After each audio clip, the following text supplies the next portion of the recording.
So hey all, my name is Ronen. I'm working in a company which called Gett. It's like international player in the mobility area. And today we're going to talk about asynchronous code with Kotlin coroutines.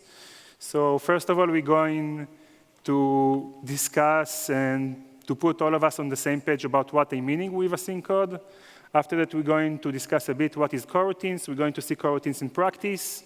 And in the end, we're going to sum it with why we need to use coroutines. All right. So async code. Basically, async code, it's meaning, not surprising, you're going to run the code not in sequence way. So basically, most of the time, you're going to have like some callback, and you're going to do some job, and after that, you're going to call to this callback. And I don't believe that there is like a real app today that doesn't use any async code. So I want to emphasize the difference between observation and synchronization. So let's say that we have like this architecture that, for example, taking repos from GitHub and display it on the UI. So the UI will call to interactor, we give it some callback, because we can do, for example, network on the main thread, so we need to do it in another thread. The interactor first will enqueue the request with the network client. Let's say that we're using retrofit, so it's going to enqueue it. And after that, you're going to go to the repository and put the data there. So this was like a synchronization. It's going to call first to interactor to give it back the data that it took from the network, and then the interactor going to put it in the repository. So it was like a synchronization between the work that, first of all, I need to get actually the data from the network, and only after that I can put it in the repository. So after that, the interactor will go to the UI, and the UI finally can start to observe the data from the repository. So we have like two models. We have the observation, which it's going to be pushed to the UI. Every time that a change is going to be in the repository. And in the beginning of that, we have like the synchronization. I need to do this first, and only then I can do the other job that I need to do. All right, so what is coroutines? Coroutines is basically just a piece of code that can be suspended and resumed. In Kotlin, each coroutine is going to be compiled, it's going to be changed by the compiler to a state machine. And each suspendable place, each suspendable function is going to be like a state in the state machine. It's a very old concept. Kotlin didn't invent it. It's basically started sometimes in the 70s. There is like implementation of that with C, C++, Scheme, and even with some more modern languages like C# and Golang. What's really nice about the coroutines that the compiler, at least in the case of Kotlin, the compiler is going to hide for me all the complexity, and the code inside the coroutines can be sequentially, and it's really nice. Kotlin supports coroutines starting from 1.1. It's still in experimental mode, but it's not because they just thinking whether or not to kill it. It's because they want to polish the APIs before we're going to declare it as release. So it's OK to use it. In Kotlin, there is like suspendable function, which mark with suspend function, and only coroutines can run the suspend functions. So like I told you before, there is like suspend function. Each one of them actually is going to be translated to some state in the state machine. And by that, we can gain the nice readability with coroutines. And most of the coroutines that written by JetBrains, it's coming from this extension library. It's called KOTLIN'S coroutines, and it's really open source, and everybody can contribute to that. They do accept external pull requests. So let's see coroutines in practice. So like I told you, I'm working in a company which is called Gett in the mobility area. And among other services that we have like routes, which was predefined, like fixed routes. And anyone can, there is like cars that going along the line, and everybody can just pop in and pop out from the car. And we have also integration with an application which is called CityMapper. With CityMapper provide us the lat and the long of like the GPS coordination of the journey that the user want to do, and we need to do a lot of things. We need to calculate what is the fastest walking path to the line, and from the line, and where we need to go, and when we need to go off. And there is a lot of things that we want to do, and we want it's going to be smooth. So for that, we need to gain some performance. In addition, we have there is the green dots there, but it's the walking path, and we're going to change to convert the GPS coordinate to to actual address, like a string. And a lot of things that we want to do, and we want to do it as fast as we can. So for now, we're going to deep dive just for the conversion of the GPS location, the lat and the long, to string. So in this case, we have a function which is called handle deep link. It's getting the request. Everything that it needs reside inside the request. And everything that's going to go back to whoever called it, it's going to be in the response. So first of all, we want to take the start lat long and to convert it like a string, and the same thing with the end lat long. And by that, we can just put in the UI the addresses instead just to give unknown location. So this is how we're going to do it in synchronous way. We're going to do the first one, and after that, we're going to do the second one. But I can actually do it in parallel. So in coroutines, I can do it like this in parallel. I'm going to first explain what is the launch coroutine. So launch, it's a function, it's a coroutine function, which gets a lambda. Everything that inside the lambda is going to run immediately. The launch return a job, a structure that's called a job, that I can do several things with them. And eventually, what is going to happen here in the code, it's going to run the first one, and the second one, it's going to run in parallel. Now, the second thing that I'm going to show you here, it's the run blocking. When I want to wait for something to happen before I'm going to continue with the execution, I'm going to put it inside block of run blocking. The join that we're doing inside the run blocking, it's suspend operation. This is actually suspend function, and this is how the compiler know how to translate it, and because of that, you can just put it like that, and you don't need to give some callbacks for that. So it's really nice, it's working, but I want to make it a bit more readable. So I can just wrap the launch coroutines with my function, which I call it in parallel, because for me it's mean a lot. And it's going to get just a task. Instead of doing the run blocking inside the code, I'm going to introduce extension function for list of jobs, which will do actually the same thing. It's going to take everything inside the list and join. So it's going to wait until all the jobs inside this list will end. And finally, I want also this task will be bounded to some life cycle. And I can do it very easily by introducing something that I call it job canceller, which is also lifecycle observer.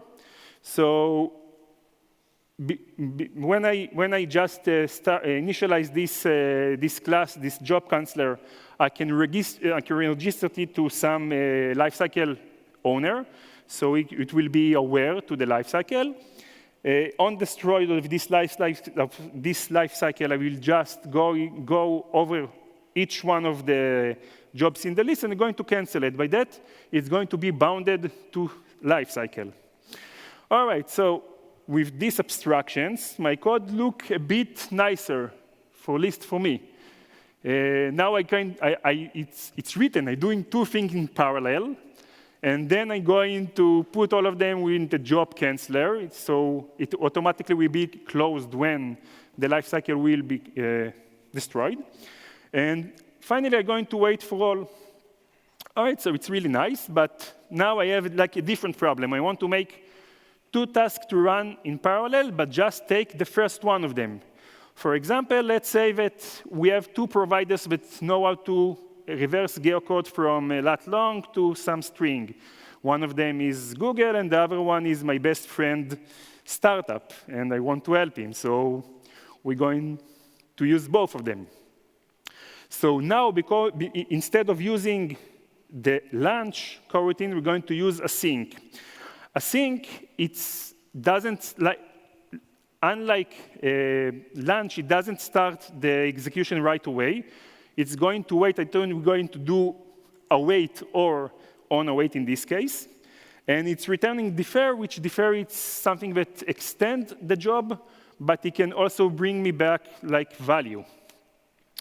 So I'm going to have these 2 async blocks, and then I want to wait for the first one. So first of all, we're going to look on the select. Select, it's another coroutines that know to select the first one of these jobs that will end first. So we have like the first provider that we're going to await on it, on the second provider. And when I'm going to call to onAwait, it's literally going to start the work in the async.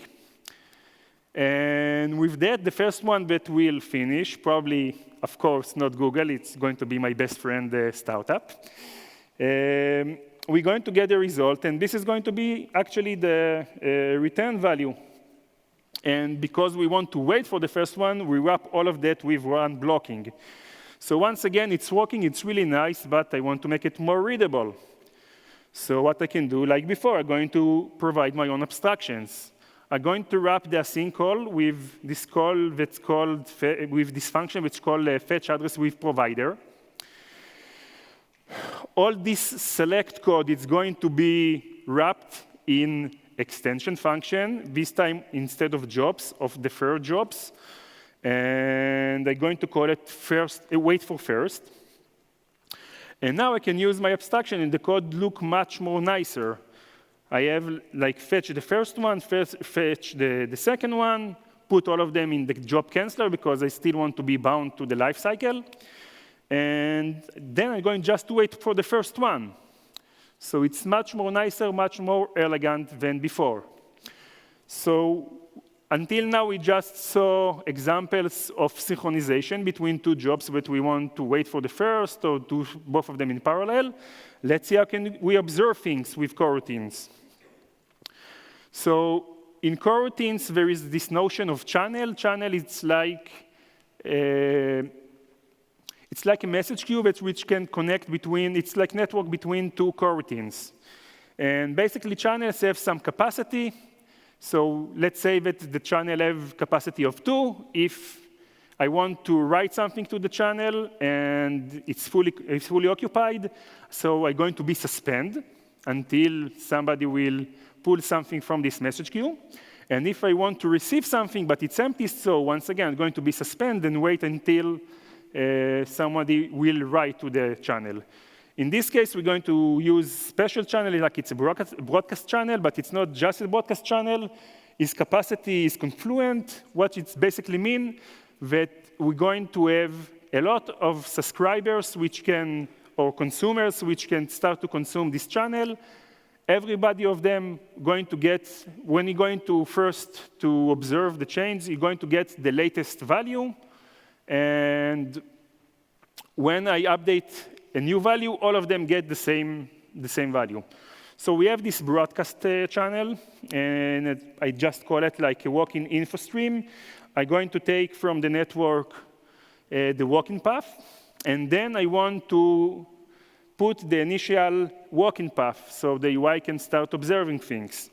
And like I told you before, send its suspend operation, so I must wrap it with coroutines. And after that, I'm going to call some function which will do the calculation with the location and update the walk-in path every time that something has been changed. And we're going to return it as response.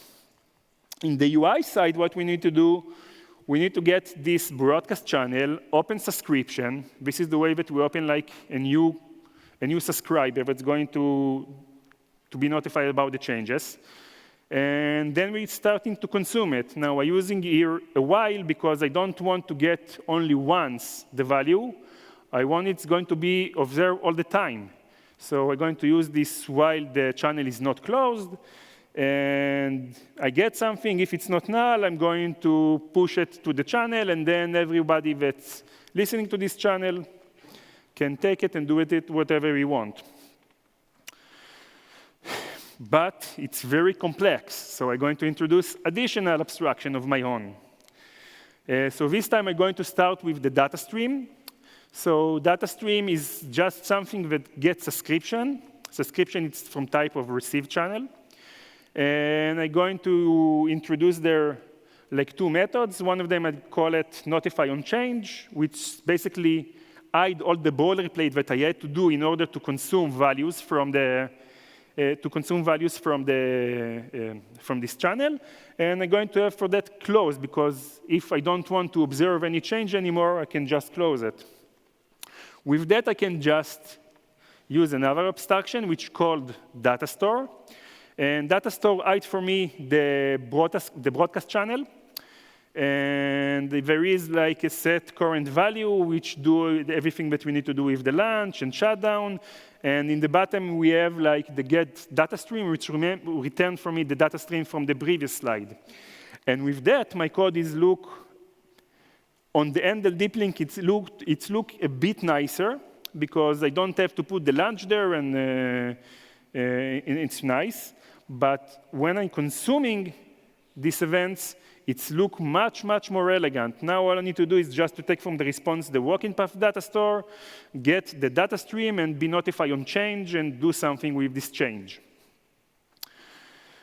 All right, so why coroutines? And especially why coroutines when we have other libraries like Rx Java? So this example, it's not mine. I took it from some JetBrains slides, but it's really pinned the point that I want to make clear. Like we have here example of two codes that we need to write, both of them doing the same jobs. We have like user that we're going to get some credentials and do login. After we're going to do the login, we're going to get like a user ID. And with the user ID, we're going to load some user data, and we're going to show it. So in the Rx, like in the left side, we're going to declare the login as a single and the load user data as a single. And spoiler, every time that you're going to use single, you need to think maybe it's not the right tool for what you need to do, because in this case, all we need to do is just to synchronize between things. So the code is look like that. We have the login with conditional flat map to load the user data. On success, we're going to show the data. We need to subscribe on that. On the right side, it's not just the right side. It's actually the right side. So everything is going to be sequentially, because we're going to, like I described it to you, I'm just going to do the login, get the user data, and show it. And it's much more readable, at least for me. Beside that, why to use coroutines? So the code inside the coroutines can be expressed sequentially. I can build my own abstraction. It's very easy to do it. So the code will be very readable for me and my team, and every new guy that will come to the team, it will be very easy to him to jump in and start coding. There is a lot of integration with other major frameworks that coming out of the box from JetBrains, like with Rx1 and Rx2 and Java 8 streams. And it's very easy to write additional one if you want. And we have some talks about multi-platform, and JetBrains indeed working on porting the coroutines to other platforms. So there is right now, I think, already implementation for JavaScript, and they're working also on native. So in a world of multi-platform, it could be a very nice way to do async code in the common libraries that we're going to have. And with that, I want to thank you. If you have any questions, so I'm going to be around. And thanks a lot.